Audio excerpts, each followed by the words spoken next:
वाल्मिक कराडचा खंडणी संतोष देशमुख यांचे अपहरण आणि खुनामध्ये सर्व पुराव्यांवरून सहभाग दिसत असल्याने मुंबई उच्च न्यायालयाच्या औरंगाबाद खंडपीठाने जामीन फेटाळला. संतोष देशमुख खून प्रकरणातील मुख्य सूत्रधार वाल्मिक कराड यांनी मुंबई उच्च न्यायालयाच्या औरंगाबाद खंडपीठात जामिनासाठी अर्ज केला होता.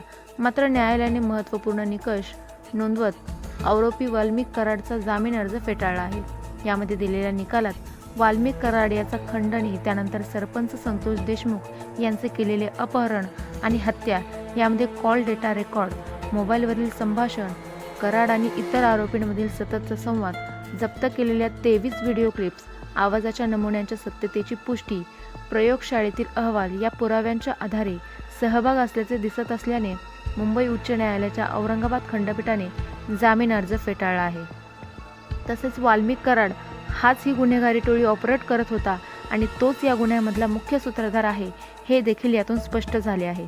तर या निकालावरून वाल्मिक कराडच्या विरोधात अत्यंत भक्कम असे पुरावे असल्याचे स्पष्ट होत आहे.